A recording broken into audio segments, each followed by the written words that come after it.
পাকিস্তানের একজন ডক্টর সাইদ, তিনি নতুন করে ক্যান্সারের উপরে গবেষণা করেছেন এবং এটা পত্রিকায়ও লেখা হয়েছে। তিনি ক্যান্সারের নতুন একটি বিষয়ের উপরে গবেষণা করেছেন এবং এই গবেষণার জন্য তাকে পুরস্কৃত করা হবে। এই জন্য তিনি নিজের দেশ ছেড়ে আরেকটি দেশে যেতে হবে। তিনি সেই দেশে যাওয়ার জন্য বিমানের টিকিট কাটলেন। তিনি তার জীবনে দোয়ার যে ফল, দোয়ার মাধ্যমে যে কি করে অসম্ভব সম্ভব হয় তার বাস্তবতা তিনি নিজ মুখে বলছেন যে আমি বিমানের টিকিট কাটলাম, বিমানে উঠলাম, মনে বড় আনন্দ। দীর্ঘদিনের গবেষণার পরে আজ আমি পুরস্কার পেতে চলছি।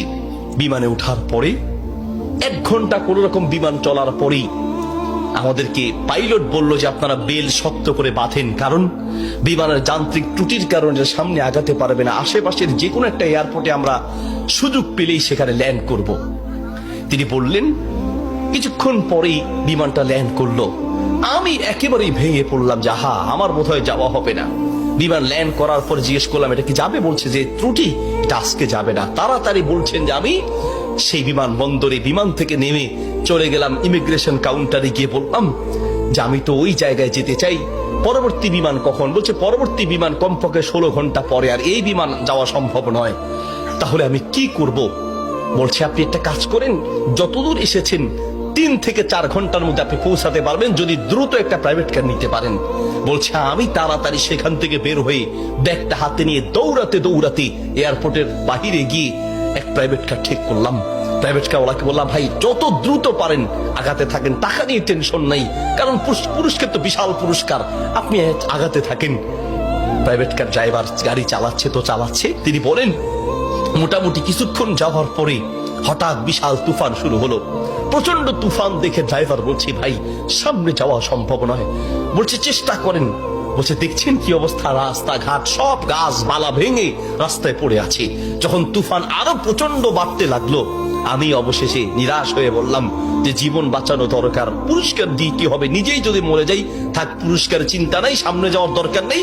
আশেপাশে বাড়ি ঘর দেখলেই কোন একটা বাড়ির সামনে গিয়ে দাঁড়ান, বাড়িতে গিয়ে অন্তত নিজের জীবনটা বাঁচাই। একটা ঘর দেখতে পেলেন, ড্রাইভার সেই ঘরের সামনে গিয়ে দাঁড়ালেন, দরজায় নক করলেন। একজন বুড়ো মহিলা বের হয়ে দরজা খুললেন। বলছে বুড়িমা আমরা মেহমান বিপদে পড়েছি, বাহিরে তুফান চলছে, একটু আশ্রয় চাই, কোনো পুরুষ থাকলে বলেন। বলছে ভিতরে চলে আসেন, কোনো পুরুষ আমার ঘরে নাই, তবে আপনারা বসেন, নিশ্চিন্ত থাকেন, আমি আপনাদের মেহমানদারির ব্যবস্থা করি। বলছে ঘরে পুরুষ নেই তো কোথায় গিয়েছে? বলছে কি বলবো দুঃখের কথা, কিছুদিন আগে আমার ছেলে এবং আমার স্বামী তো আগেই মারা গিয়েছেন, আর কিছুদিন আগে আমার ছেলে এবং ছেলের বৌমা দুইজন একসাথে অ্যাক্সিডেন্ট করে দুনিয়ার থেকে বিদায় হয়েছেন। বাড়িতে শুধু আমি আর আবার নাতিটা আছে। বলছে আপনারা বসেন, একটু মেহমানদারির ব্যবস্থা করি। মেহমানদারি হিসেবে কিছু খাবার দিয়ে ডক্টর সাইদের সামনে দিলেন, আর বুড়িমা তিনি নামাজে দাঁড়ালেন। নামাজ শেষের দিকেই তার নাতি হাউমাউ করে চিৎকার করে কান্না শুরু করলেন। প্রথম থেকে কাঁদছেন অল্প আস্তে আস্তে, পরে প্রচন্ড চিৎকার। ডক্টর সাইদ বলেন বুড়িমা আপনি কি করছেন, একটু নাতিটাকে নিয়ে আসেন, এইভাবে কাঁদছে কেন? পরে নাতিটাকে কোলে করে নিয়ে আসলেন। ডক্টর সাইদ জিজ্ঞেস করলেন যে তার চেহারা পুরো নীল হয়ে আছে, তার কারণটা কি, ওর কি রোগ হয়েছে? বলছে ডাক্তার সাহেব কি বলবো দুঃখের কথা, আল্লাহ আমাকে পরীক্ষা করছেন। আমার স্বামী তো অনেক আগেই দুনিয়া থেকে বিদায় হয়েছে, আমার সম্বল ছিল আমার ছেলে, সেই ছেলেটাকে আল্লাহ নিলেন, ছেলের বৌমাকেও নিয়ে গেলেন। আমার এই নাতিটা কোন রকমে আমার কাছে ছিল, তাই সে যায় নাই, এই জন্য অ্যাক্সিডেন্ট করে তারা মারা গিয়েছে, কিন্তু ছেলেটা রয়ে গেল। এখন এই ছেলেটার একটা কঠিন মারাত্মক ক্যান্সার হয়েছে, যার চিকিৎসা আমাদের দেশে সম্ভব নয়। ডাক্তার সাইদ বলছে আপনি কি দেখিয়েছেন? বলছে হ্যাঁ, এটা নতুন ধরনের ক্যান্সার, এলাকায় যাকেই দেখাই সবাই একই কথা, আমাদের পক্ষে সম্ভব নয়। তো ডাক্তাররা কি পরামর্শ দিয়েছে? বলছে পাকিস্তানে যেতে। পাকিস্তানে একজন ডাক্তারের নাম বলেছে, তিনি এই নতুন রোগের, এই নতুন ক্যান্সার উপরে তিনি গবেষণা করেছেন, তার কাছে গেলে নাকি ভালো হবে। ডাক্তারের নাম বলেছে? বলছে নাম তো বলেছে, কিন্তু ঠিকানা তো কিচ্ছু জানা নাই। কিন্তু আমার বিশ্বাস, আমি প্রত্যেক নামাজের পরে এবং সেজদায় গিয়ে আল্লাহর কাছে দোয়া করি, কারণ আমার বিশ্বাস মানুষের পক্ষে অসম্ভব হতে পারে, আল্লাহর পক্ষে অসম্ভব বলতে কিচ্ছু নাই। আল্লাহু আকবার। আমি প্রতিদিন নিয়মিত আল্লাহর কাছে দোয়া করি, মালিক আমি তো সেই ডাক্তার হসপিটাল কিচ্ছু চিনি না, আমার পক্ষে চেনা সম্ভব নয়, তার কোনো ঠিকানাও কারো জানা নাই। তিনি নাকি পাকিস্তানের ডাক্তার। বুড়িমা বলেন তো সেই ডাক্তারের নাম কি? বলছে সেই ডাক্তারের নাম নাকি ডক্টর সাইদ, নতুন করে তিনি নাকি এই ক্যান্সার উপরে গবেষণা করেছেন। বলছে বুড়িমা কসম করে বলেন তো ডাক্তার সাইদের সাথেই আপনাকে দেখা করতে বলেছে? মহিলা বলছে ভাই আপনি মেহমান মানুষ, আমি কেন আপনার কাছে মিথ্যা বলতে যাব? ডাক্তার সাইদ তিনি নাকি নতুন করে ক্যান্সার উপরে গবেষণা করেছেন, আপনার বাড়ি কোথায়?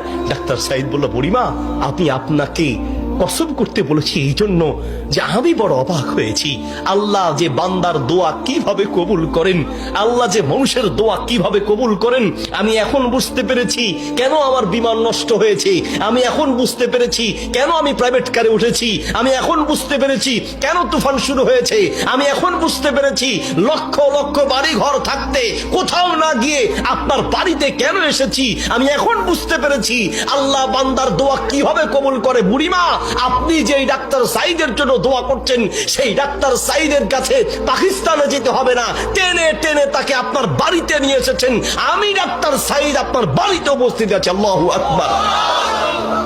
প্রিয় ভাইয়ের আমার, আসা আন তাকরাহু শাইআন ওয়া হুয়া খায়রুল লাকুম ওয়া আসা আন তুহিব্বু শাইআন ওয়া হুয়া শাররুল লাকুম।